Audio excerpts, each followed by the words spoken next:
제가 오늘 급하게 설교를 바꿨어요. 워낙에는 이제 주기도문 네 번째 설교를 해야 되는데 오늘은 새벽에 들려온 그 참담한 뉴스 소식을 듣고 이것을 우리가 성경적으로 좀 이해해야 되겠다 이런 생각이 들었어요. 그래서 설교를 오늘 본문을 바꿨습니다. 오늘 제목은 배후 세력이라는 제목입니다. 배후 세력.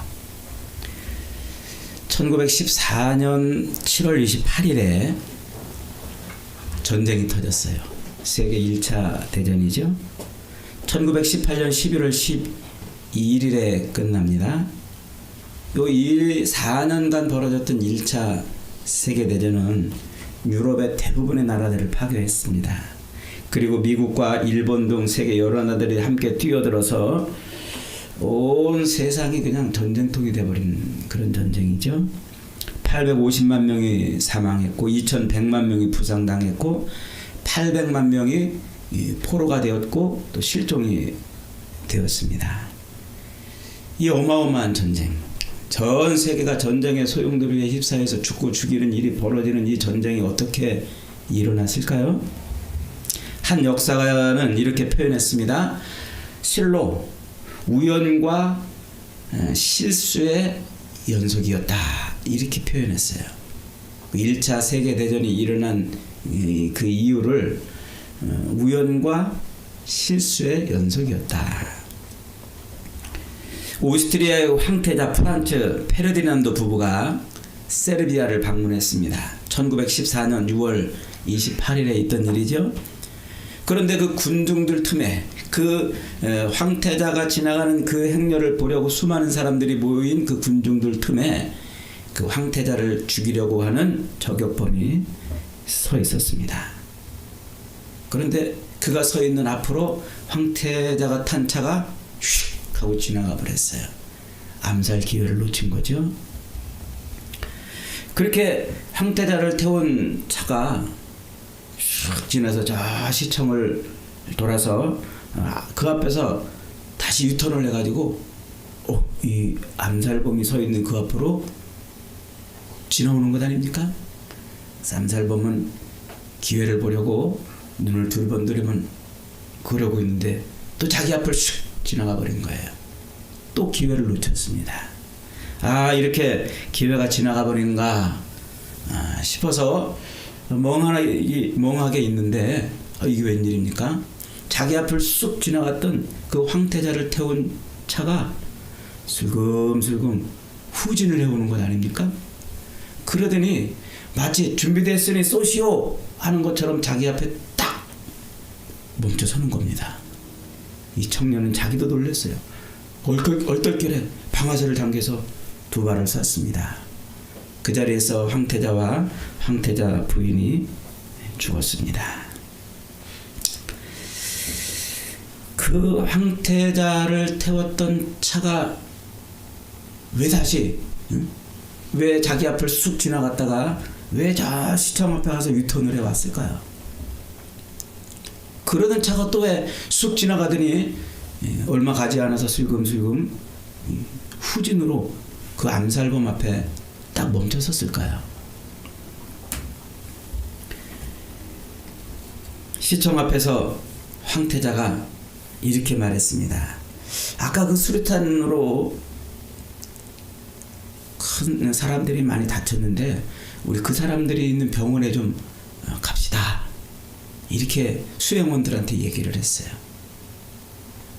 그래서 할 수 없이 시청 앞에서 차가 휙 하고 돌아온 거예요. 그렇게 돌아와서 또 그 앞을 슉 지나쳤는데 그만 운전사는 그 얘기를 알아듣지 못한 거예요. 다른 사람들은 다 알아들었는데. 그래서 병원 쪽으로 일찌감치 방향을 틀었더라면 이 암살범 쪽으로 오지도 않았을 텐데 유턴해가지고 쑥 지나쳤다가 그때서야 그 이야기를 듣고서는 후진으로 병원 쪽으로 방향을 틀려고 후진으로 슬금슬금 왔던 거예요. 기가 막힌 일이죠. 더 기가 막힌 일은 그 암살자인 청년이 13살 때 형의 손을 잡고 사라예보에 있는 왕립 군사학교에 입학하려고 가고 있었습니다. 그 왕립 군사학교의 총사령관이 바로 지금 자기가 죽인 황태자였습니다. 어릴 때 그 황태자가 총사령관으로 있는 그 왕립 군사학교에 입학하려고 자기 형과 함께 길을 가는데, 길을 가다가 형의 친구를 만났어요. 형의 친구가 형한테 그럽니다. 야, 무슨 저 원수의 나라 황태자가 총사령관으로 있는 군대에 거길 왜 데려가려고 그래? 거길 왜 데려가려고 그래? 그 말에 형이 그 동생 암살범의 손을 잡고 돌아섰어요. 돌아서 가지고는 상업학교에 입학을 했답니다.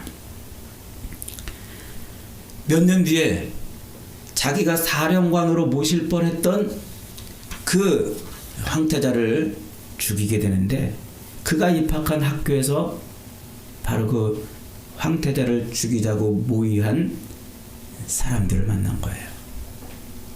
기가 막힌 우연이죠. 기가 막힌 실수고. 그는 1918년에 전쟁이 끝난 4년 뒤에 죽습니다. 그는 감옥에 갇혀서 그는 세상이 어떻게 돌아가는지도 모르고 죽어갔다고 그럽니다.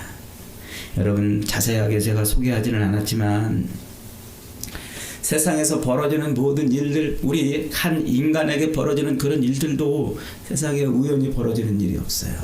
어쩌다 일어나는 일이 없고, 그 역사가의 표현대로 우연과 실수가 겹쳐서 일어나는 일도 없는 것입니다. 1차 세계대전이 일어난 그 과정을 가만히 보면은 마치 각본을 써놓고 그 각본대로 사람들이 움직인 것처럼 그렇게 됐다는 거죠. 개개인에게는 그 한 사람 한 사람들이 어쩌면 우연처럼 행동한 것일 수도 있는데, 그 우연처럼 행동한 그 사람들의 모든 행동들이 딱 모여져 놓고 보니까 한편의 완벽한 각본이요 드라마였다는 거예요. 어떻게 그럴 수 있을까요? 마치 누가 뒤에서 조종한 것처럼 말이죠. 세상 역사는 그런 모든 일들에 대해서 주석을 달아놓지 않습니다. 해석을 할 수 없습니다. 그런데 성경은 세상에서 벌어지는 일들에 대해서 꼭 토를 달아놔요. 주석을 달아놔요. 그 일이 왜 일어났는지, 그 일의 의미가 뭔지를 설명을 하고 있다는 말이죠. 다윗 왕을 예로 한번 들어봅니다. 다윗이 이스라엘 12지파를 통일하고 왕이 됐습니다. 왕이 돼가지고 그는 인구조사를 합니다. 그 옛날 왕이 되면 다 인구조사를 하죠. 세금을 얻기 위해서 그러기도 하고, 전쟁을 대비하려고 병력을 준비하기도 위한 그런 당연한 정치 행위고 통치 행위였습니다. 그런데 다윗은 그 인구조사 하나 때문에 무려 7만 명이나 되는 백성들이 죽는 고통을 겪어야만 했습니다. 여러분, 인구조사가 죄입니까?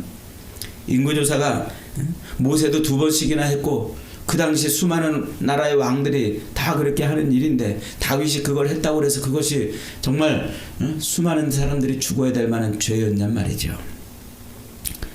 그 사건에 대해서 역대상 21장 1절은 이렇게 토를 달아놓고 있어요. 사탄이 일어나 이스라엘을 대적하고 다윗을 격동하여 이스라엘을 계수하게 하니라. 다윗이 요압과 백성의 두목에게 이르되 너희는 가서 부엘사바에서부터 단까지 이스라엘을 계수하고 돌아와 내게 고하여 그 수요를 알게 하라. 그러니까 다윗이 인구조사를 한 이유가 뭐라고요? 사탄이 일어나 다윗을 격동시켰단 말이에요. 다윗으로 하여금 인구조사를 하게 할 그런 마음을 얻게 했다는 얘기죠. 이 똑같은 사건을 사무엘하 24장에서는 이렇게 설명하고 있어요. 24장 1절입니다. 여호와께서 다시 이스라엘을 향하여 진노하사 저희를 치시려고 다윗을 감동시키사 가서 이스라엘과 유다의 인구를 조사하라 하신지라. 역대상 21장에서는 사탄이 충동해서 인구조사를 하게 했다고 표현하는데, 똑같은 사건을 사무엘하 24장에서는 누가 충동해서 하나님이 충동해서 인고자살을 하게 했다. 그래요. 그 배우가 누구란 말이에요? 하나님이란 말이에요. 하나님이 사탄에게 명령합니다. 너 저 다윗을 충동시켜서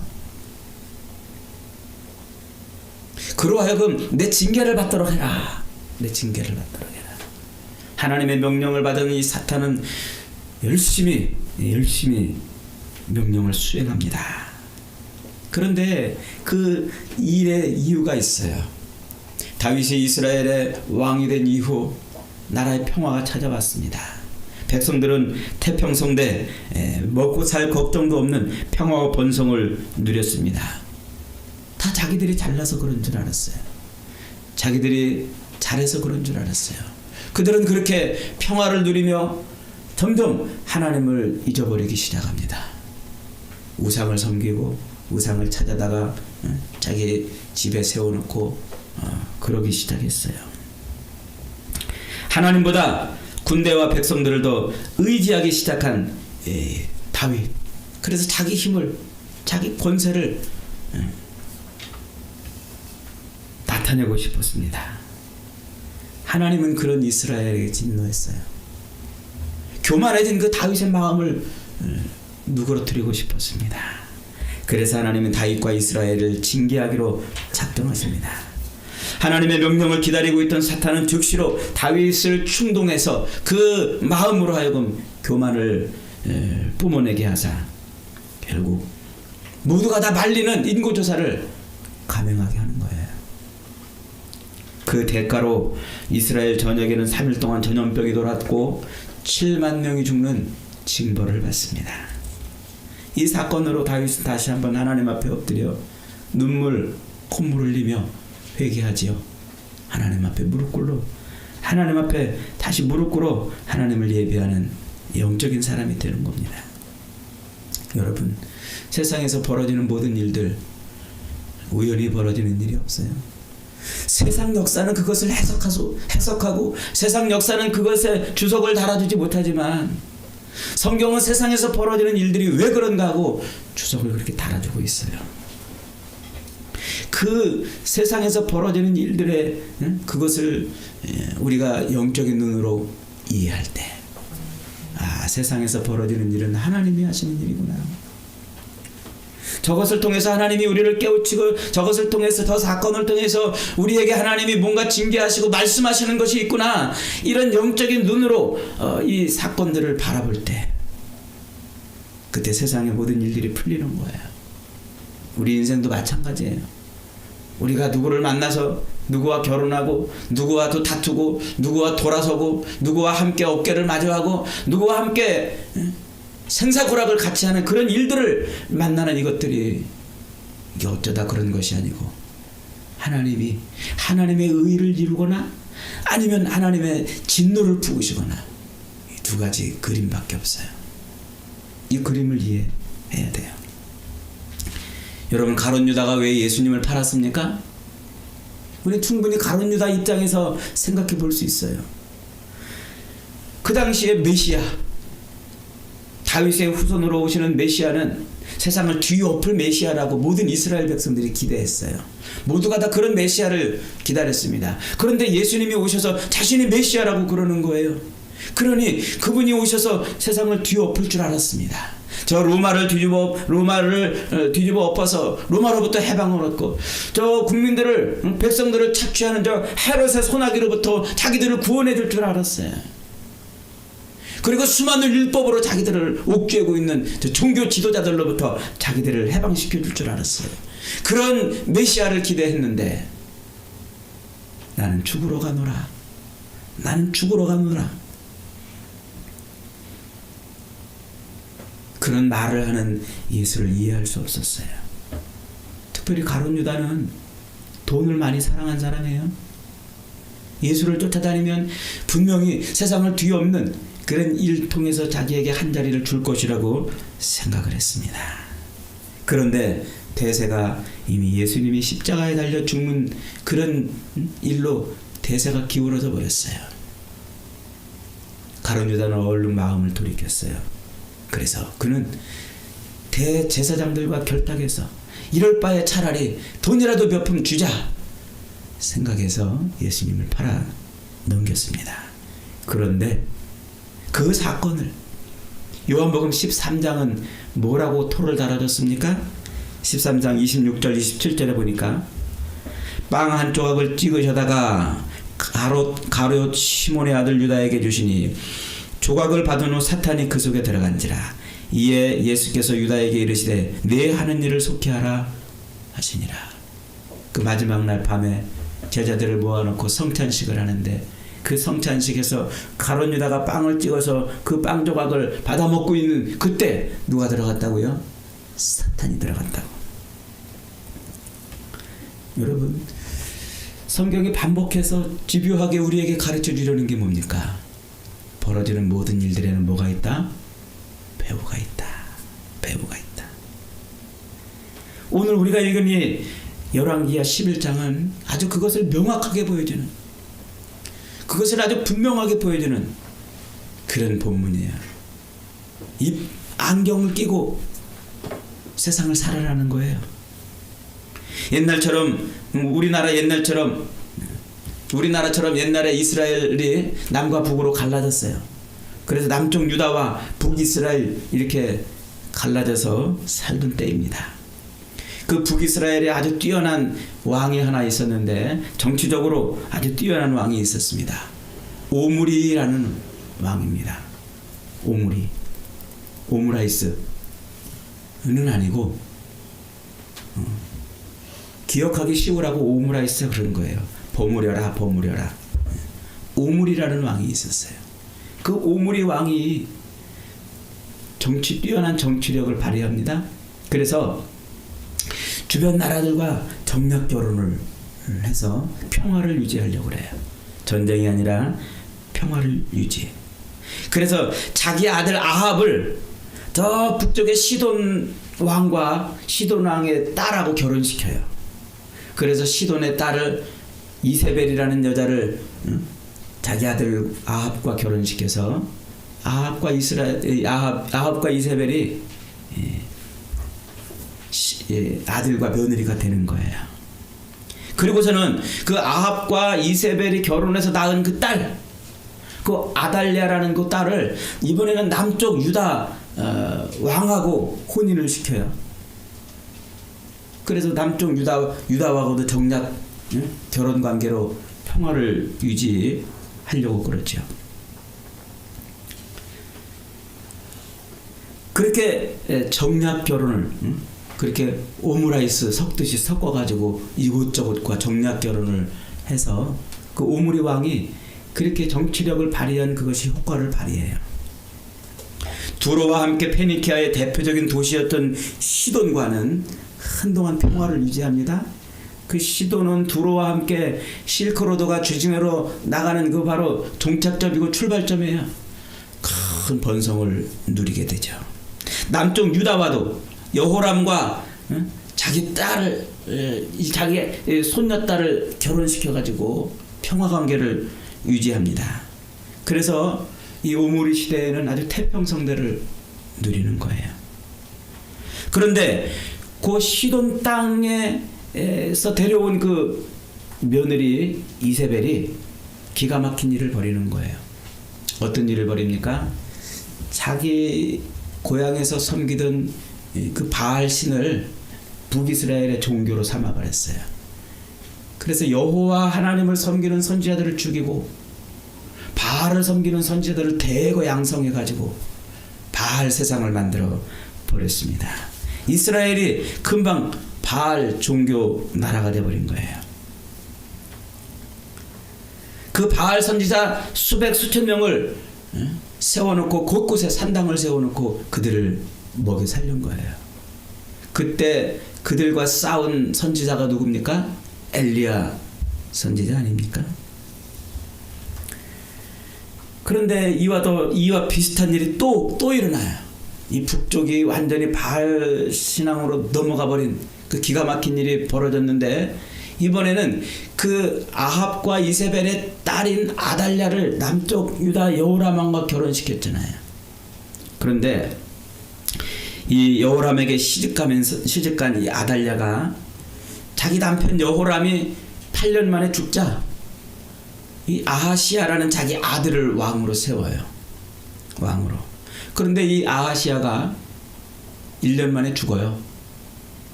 1년 만에 죽자 이 아달랴가 기가 막힌 일을 해요. 갑자기 자기 아들 왕이 죽자, 자기 남편도 죽고 아들 왕도 죽자, 자기 그 왕의 아들 자녀들을 싸그리 다 죽이는 거예요.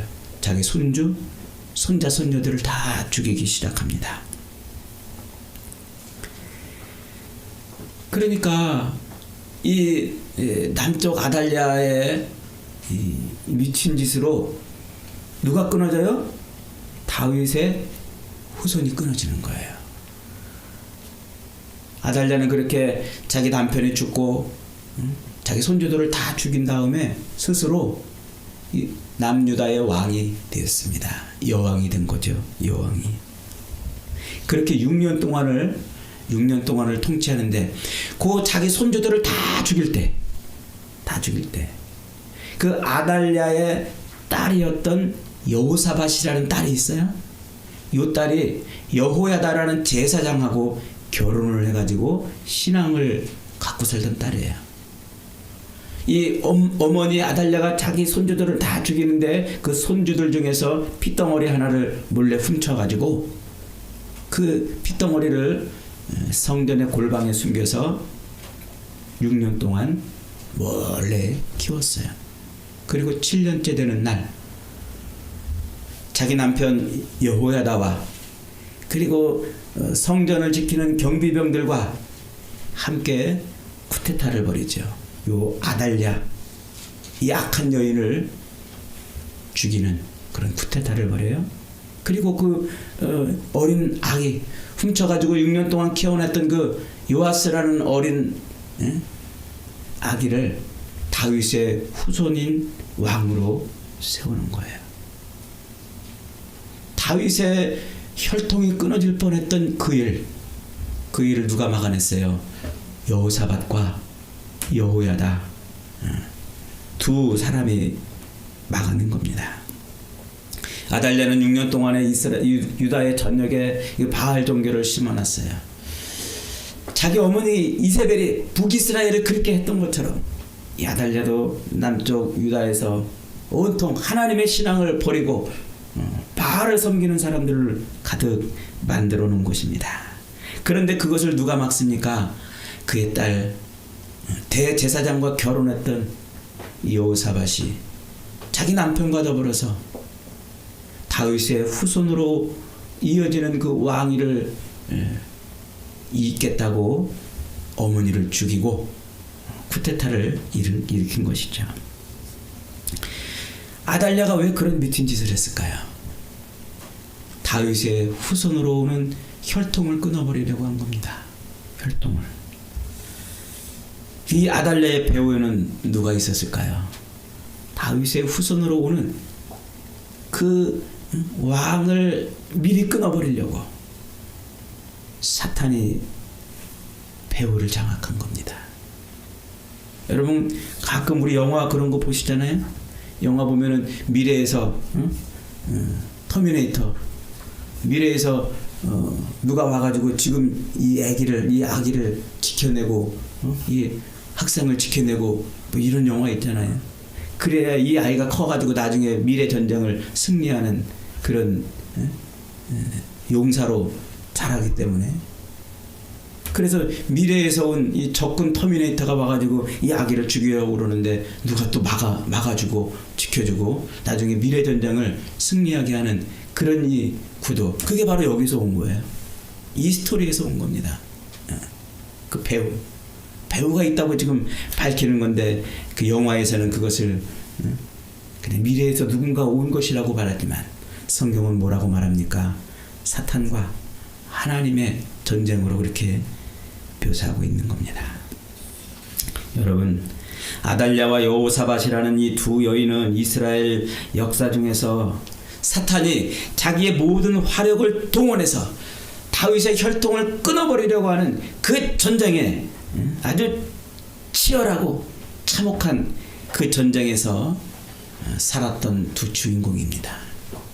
한 사람은 악한 사탄의 통치를 받고 거기에 붙들려 살았고, 한 사람은 하나님의 언약을 지키려고 성령의 도구가 되어서 그 일을 했던 것이죠.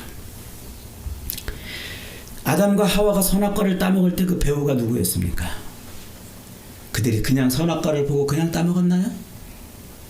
그들이 선악과를 보고서 홀딱 반해서 그걸 그냥 스스로 따먹었나요? 그 배후에는 누가 있었습니까? 사탄이 있었습니다.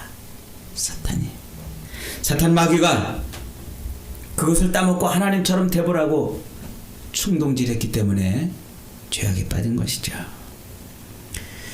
예수님이 이 땅에 오셔서 제자들과 함께 사역을 하시면서 나는 십자가에 매달려 죽으러 가노라 라고 말씀하자 그 앞을 턱 하고 막아선 사람이 누굽니까? 베드로죠. 주님, 그리하시면 안 됩니다. 그리하시면 안 됩니다. 차라리 내가 죽겠습니다. 내가 죽겠습니다. 그러자 예수님이 베드로를 향해서 뭐라고 말씀하십니까? 사탄아, 물러가라. 너는 나를 넘어지게 하는 자로다. 사탄아, 물러가라. 너는 나를 넘어지게 하는 자로다. 여러분, 베드로가 사탄이 되었다는 말이 아닙니다. 베드로는 예수님이 그 앞문장에서 주님이 죽으심으로 세워질 그 엄청난 교회의 기둥같이 쓸 인물로 칭찬을 해줬던 사람입니다. 예수님이 지금 꾸짖는 것은 베드로가 사탄이 되었다고 꾸짖는 것이 아니고 그의 배후에서 역사하는 사탄이 있다고 하는 것을 말해주고 있는 거예요. 베드로를 속이고 그를 통해서 예수님까지 넘어뜨리려고 하는 그 사탄을, 그 배후 세력을 예수님이 꿰뚫어 보신 것이죠. 마귀 사탄은 집요하게 예수님이 십자가를 지지 못하도록, 포기하도록, 피하도록 끊임없이 공격을 합니다. 군중들을 동원하기도 합니다. 다른 왕을 동원하기도 하고 빌라도를 동원하기도 합니다. 한마디만 하면 너를 살려주겠노라. 빌라도가 끊임없이 회유를 하지만 그러나 예수님은 침묵하시고 사형언도를 받습니다. 겟셋마네 동산에서는 엄청난 죽음의 공포로 예수님을 위협하지 않습니까? 그 겟셋마네 동산에서 치열하게 주님은 또 땀방울이 핏방울이 될 정도로 기도하시고 그 유혹을 이겨내시는 거예요. 겟셋마네라는 말이 무슨 뜻입니까? 기름을 짜내다 하는 것이에요. 기름을 짜내다. 워드 플레이를 하고 있는 거예요. 예수님이 자기 피와 땀을 쏟아내고 짜내면서 그 유혹을 이겨냈다고 말씀하고 있는 거죠. 그것이 십자가 승리 아닙니까? 하나님은 예수 그리스도를 십자가에 매달아서 그 마귀의 모든 계계들, 사탄의 그 모든 계계들을 물리치시기 위해서 그 십자가를 이뤄내는 일을 끝까지 이끌어 가셨습니다. 그러나 사탄은 그 십자가가 서기까지 수많은 회방과 방해로 그 십자가를 서지 못하도록 만들어놨어요. 주님은 끝까지 이기셨어요. 그래서 그 승리가 오늘 저와 여러분이 누리는 죄악으로부터 승리고 마귀로부터 승리고 사탄으로부터의 승리인 것입니다. 지금도 사탄은 끊임없이 우리를 공격합니다. 어떻게 공격합니까? 하나님을 떠나도록, 하나님을 잊어버리도록, 예배하지 않고 살게 하고, 기도하지 않고 살게 하고, 성경을 덮어놓고 살도록, 교회를 출입하지 못하도록 끊임없이 우리를 공격합니다. 개인뿐만 아니라 한 가정과 단체와 혹은 한 사회 전체를 지배하고 통제하면서 사탄은 그렇게 역사하고 사람들로 하여금 하나님에게서 멀어지게 하고 하나님과 상관없이 살도록 그렇게 만들어놔요. 미국에서 KKK단이라는 그런 백인 우월단체 활동한 이야기를 가끔 들어보셨죠? 이 백인 우월주의자들이 흑인들을 아주 무자비하게 죽였습니다. 그렇게 집단 광기로 그들을 몰아넣고 활동하게 한 세력이 누굴까요? 그가 바로 사탄입니다. 미국이 남북전쟁으로 150년 전에 아주 수많은 사람들이 죽는 그런 전쟁을 치렀습니다. 그 남북전쟁이 나기 바로 전에 존 율만이라는 사람이 이렇게 경고했습니다. 지금 우리나라에 어둠의 세력이 지금 정복하고 있다. 어둠의 세력이.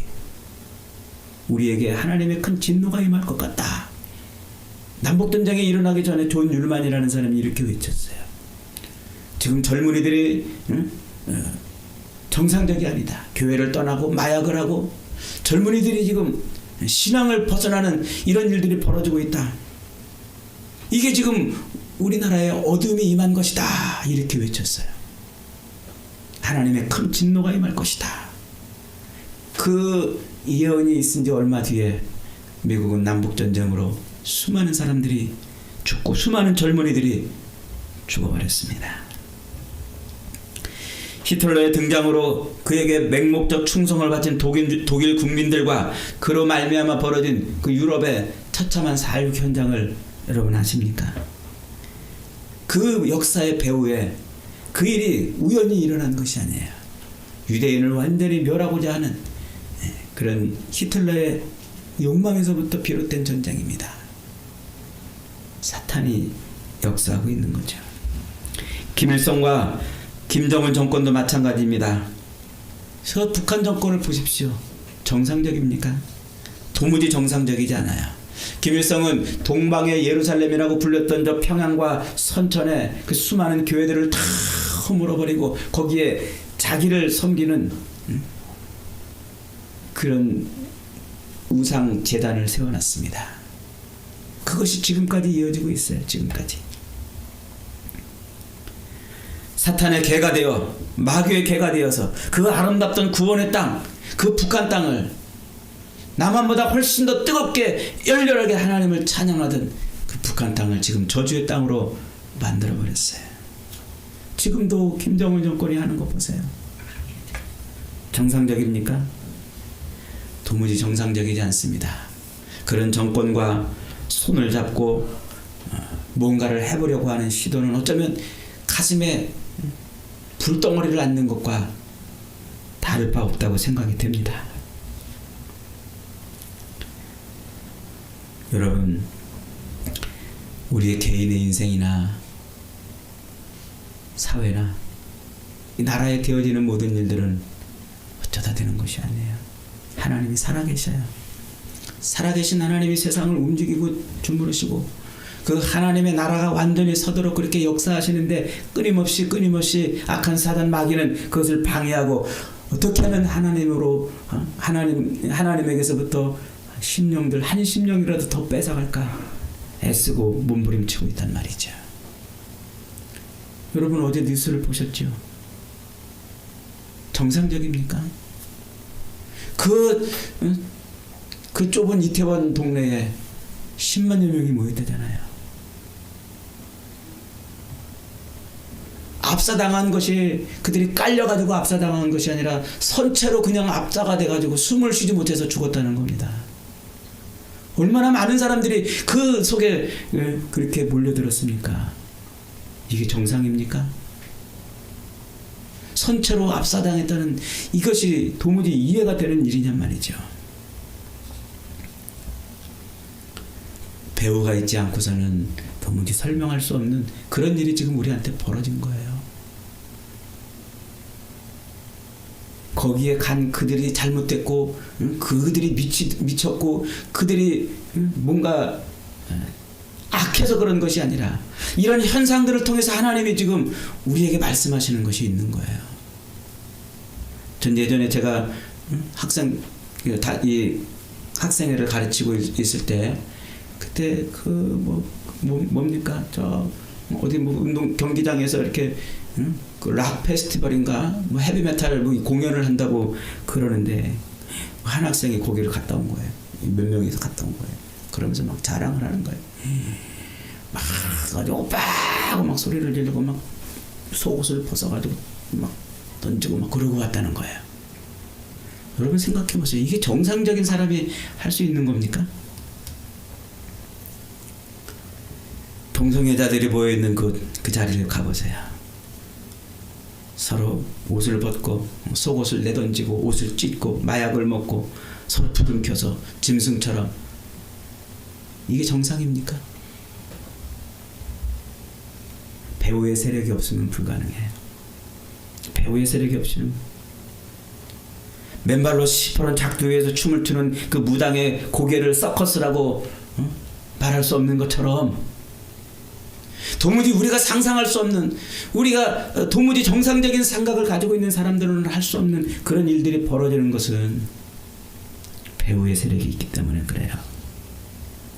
오늘날 많은 교회들이 안타까워하죠. 교회들이 청년들이 사라졌대요. 젊은이들이 사라졌다고. 그 많은 젊은이들이 다 어디 갔습니까? 많은 젊은이들이 교회를 떠나고 신앙을 떠나고 안 나가 교인이 돼서, 그렇게 떠나는데 우리 한국교회는 어쩌면 너무나 태평성대를 누리고 있다고 생각하고 있는지도 모릅니다. 이게 지금 영적으로 우리를 깨우치시는 거예요. 영적으로. 하나님이 우리를 통해서 하고 싶은 말이 있기 때문입니다. 여러분, 눈을 좀 들어보십시다. 눈을 떠보십시다. 영적인 눈을 좀 떠보십시다. 지금 배후에서 역사하고 있는 그 악한 영들을 좀 들여다보십시다. 그리고 악한 영의 도구로 쓰임받는 것이 아니라 성령의 도구로 쓰임받아야 되겠어요. 성령의 도구로. 기회가 있을 때마다 복음을 전하고 십자가를 외치고 십자가를 자랑해야 되겠어요. 150명 가까이 죽은 그 사람들이 모두 다 젊은이 20대 청년들이래요. 하나님, 교회를 떠난 사람들이 얼마나 거기에 있었겠습니까? 이런 탄식이 나왔어요. 여러분, 사탄은 틈을 봅니다. 기회를 봅니다. 기회만 있으면 역사에서 하나님에게서 하나님의 백성들을 뺏어가려고 합니다. 기회만 있으면 역사에서 하나님의 나라를 무너뜨리고 흐트러뜨리고 교회를 무너뜨리려고 합니다. 정신 차리십시다.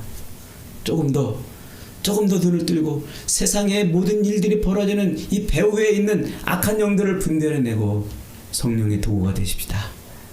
여호사밧처럼, 여호야다처럼 다윗의 그 언약을 이어갈 그런 일들에 우리가 쓰임받는 도구가 됩시다.